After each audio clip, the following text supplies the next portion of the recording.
بسم اللہ الرحمن الرحیم۔ حضرت ابو قتادہ رضی اللہ تعالیٰ عنہ سے مروی ہے کہ ایک شخص نبی کریم صلی اللہ علیہ وآلہ وسلم کے پاس آیا اور کہا کہ اے اللہ کے رسول صلی اللہ علیہ وسلم، آپ روزے کیسے رکھتے ہیں؟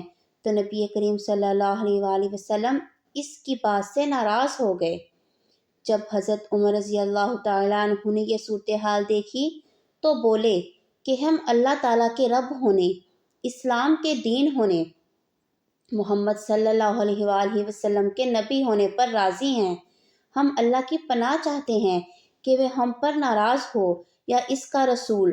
اور حضرت عمر رضی اللہ تعالیٰ عنہ مسلسل اپنی بات دہراتے رہے حتیٰ کہ نبی کریم صلی اللہ علیہ وآلہ وسلم کا غصہ زائل ہو گیا۔ پھر حضرت عمر رضی اللہ تعالیٰ عنہ نے کہا کہ اے اللہ کے رسول، وہ شخص کیسا ہے جو ہمیشہ ہی روزے سے رہتا ہو؟ آپ صلی اللہ علیہ وآلہ وسلم نے فرمایا، نہ اس نے روزہ رکھا نہ افطار کیا۔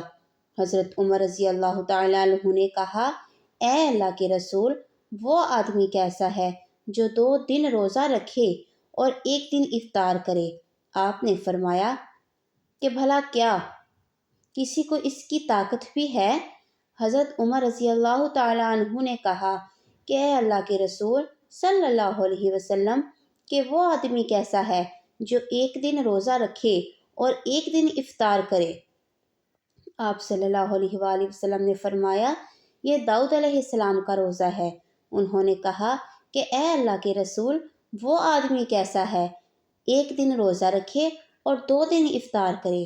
آپ صلی اللہ علیہ وآلہ وسلم نے فرمایا، میرا جی چاہتا ہے کہ مجھے اس کی طاقت دی جائے۔ پھر آپ صلی اللہ علیہ وآلہ وسلم نے فرمایا، 3 دن ہر مہینے میں اور رمضان سے لے کے رمضان تک ہر رمضان میں پورے روزے رکھنا، یہی صیام الدہر ہے۔